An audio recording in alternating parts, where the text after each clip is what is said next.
Hola, soy la Basmati de nuevo con vosotros. Hoy para hablar de el oslipe de Chigi. ¿Qué es eso? Pues una vasija en la cual, para sintetizar, viene a demostrar que la literatura oral, antes de que se escribiera la Ilíada y la Odisea, pues ya existía. Ya, digamos, eso, pero vamos, eso es una tradición en toda la literatura. Ahora os lo contaré. Realmente, ahora mismo está en el Museo Etrusco en Roma, creo. Es una preciosidad porque es una narración policromada en lo que es una vasija, pero además una narración de unas historias que después nos van a aparecer en literatura, unas sí, otras no, aparecen también hoplitas. Llamarse Chigi es porque en el siglo XIX se encontró en una familia importante que tenía una finca, se encontró la vasija increíblemente bien conservada. Me parece que estaba en una tumba como un objeto de lujo de una familia aristocrática etrusca y gracias a Dios tenemos esta vasija que es del siglo VII antes de Cristo. Bueno, tengo que contar, os he hecho así una pequeña introducción. Esta vasija tiene una narración en su interior, como os he dicho, y es una pasada. Es la representación más antigua que hay del juicio de París, que en la Ilíada no aparece. Y cuando antes de la guerra de Troya y de la formación de la falange hoplita.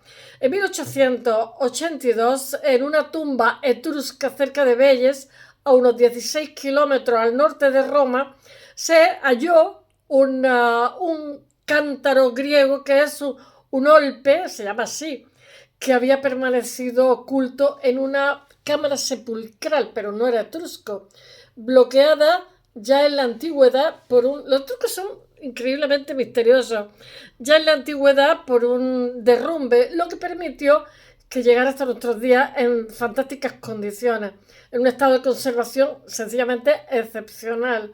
No era etrusco, sino que había sido elaborado en Corinto alrededor del año 640 antes de Cristo y de alguna forma terminó su viaje en tierra de Italia, probablemente como un objeto de importación, un objeto de lujo y, importado por lo que era la aristocracia etrusca, donde las mujeres, ya os conté una vez, que eran increíblemente libres.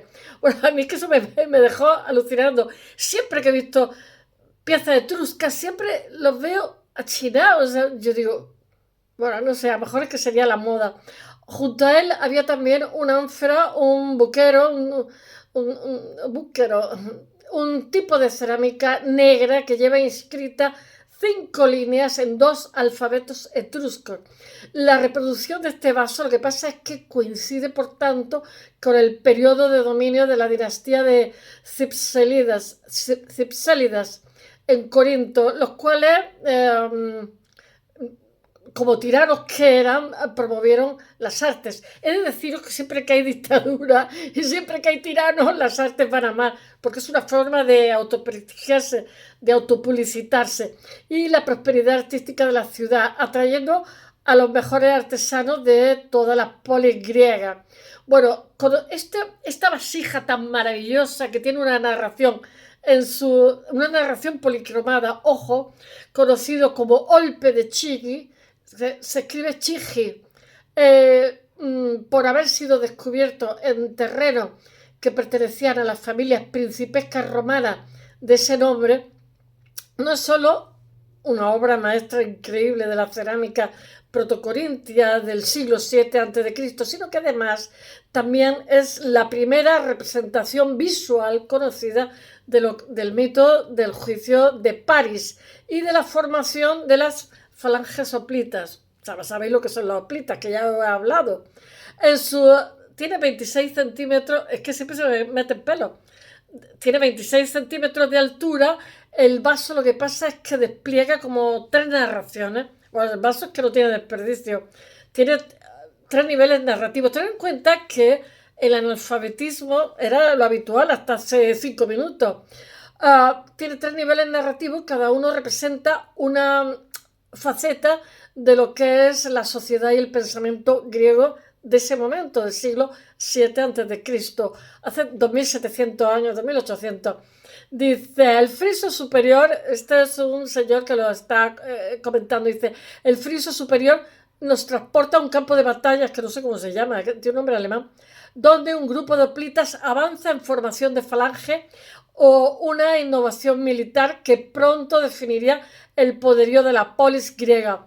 Un músico con un aulón es que lo habréis visto, yo pienso en la flauta de Pan, ¿no? Es esa especie de flauta que tiene como dos salidas, ¿no? Una flauta doble, ¿no? Dice, un músico con un aulón marca el ritmo de la marcha, aportando dinamismo a la escena. Se trata de la más antigua representación conocida de la formación de las falanges hoplitas. El registro superior, pintado en negro, blanco y 2 tonos de marrón sobre el color crema de la terracota, muestran soldados de infantería equipados con yelmos, escudos y lanzas, entrando en combate con un vigor y una libertad superiores, incluso a la de las esculturas asirias coetáneas. Bueno, solamente deciros que en el friso central el arte de este señor que pinta alcanza, se ha especulado con quién lo hizo, porque no creáis que había tanta gente capaz para utilizar la policromía en esos momentos. Alcanza el punto álgido representando una escena de caza de leones, y entonces se especula con que si en el siglo VII seguían habiendo leones, lo que era esa zona griega, que deja en el aire lo que es esa incógnita de si entonces todavía habitaban en el Peloponeso leones, que nos fuimos cargando todos los mamíferos grandes. Y escondida bajo el área del vaso se muestra el único elemento mítico dentro de lo que es el conjunto de las escenas, ¿cómo se dice? Figurativas, ¿no? Que es el juicio de París. Es que, ¿sabéis lo que pasa? Yo vengo de arte, entonces nosotros nunca decimos abstracto realista, decimos abstracto figurativo, ¿no? Es que el realista es todo, también el abstracto es realista.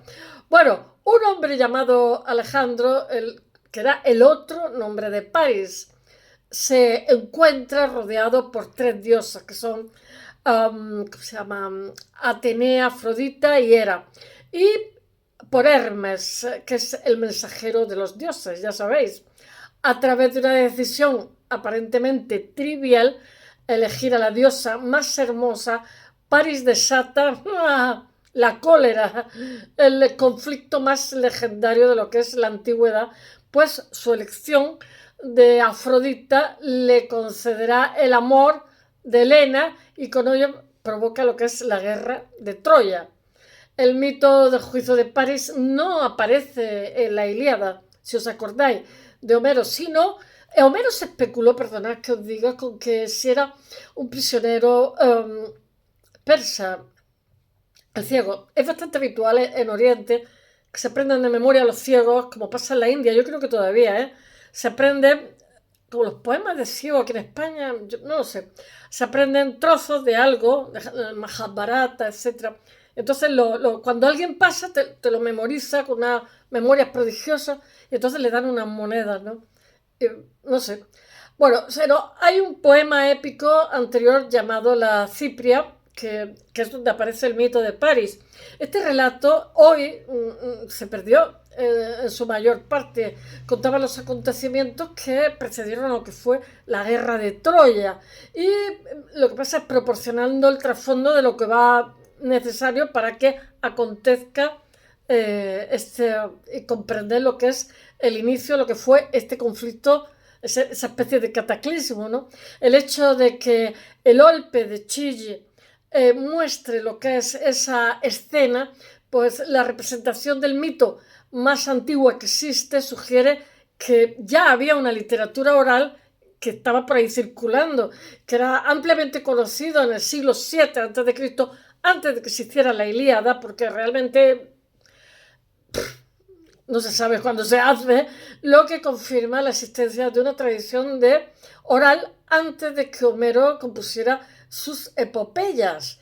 Pero algunos autores lo que pasa ven en la posición casi marginal de la escena una plantación emblemática de lo que es la indiferencia del arte corinto orientalizante hacia el mito y la narrativa en general. El friso inferior lo que pasa es que muestra otra, esto lo voy a poner en el blog para que lo veáis, otra animada escena de caza donde cazadores y perros persiguen a las liebres en medio de la vorágine de un paisaje agitado por lo que es el viento que está aportando un inusual sentido de movimiento en la composición.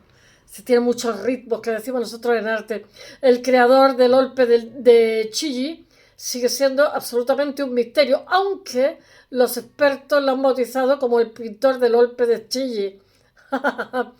el pintor de Xanto, que ese fue un pintor corintio al que Plinio el Viejo dice que atribuye la invención de la pintura polícroma. Bueno, su estilo es único dentro de lo que es la cerámica protocorintia, es una preciosidad y además está muy bien conservado, ya que introduce técnicas innovadoras como la superposición de figuras para sugerir profundidad y el uso de colores, ahí ya está usando perspectiva, y el uso de colores más allá de los que son el típico negro y rojo, que es lo que se usaba en este tipo de cerámica. Además, ha hecho una composición fantástica. Bueno, ha hecho varias. Además, este artista dibujaba bien. Este artista se adelantó a su tiempo absolutamente al incluir inscripciones que identifican a los personajes en un mundo donde la narración pictórica aún está en albis, aún estaba en sus primeras etapas, que marca los nombres de Paria, Afrodita, Hera, Atenea, Hermes en un vaso. Eso es una auténtica revolución, una auténtica osadía. Es posible que lo que pasa es que el pintor estuviera inspirado por lo que fue los grandes murales de la época, hoy perdidos, que también utilizaban textos para complementar lo que eran las escenas, las composiciones de las imágenes.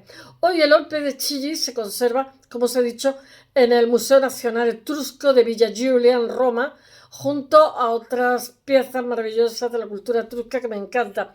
En Estambul he visto también cosas etruscas. Bueno, chicos, bye, hasta mañana.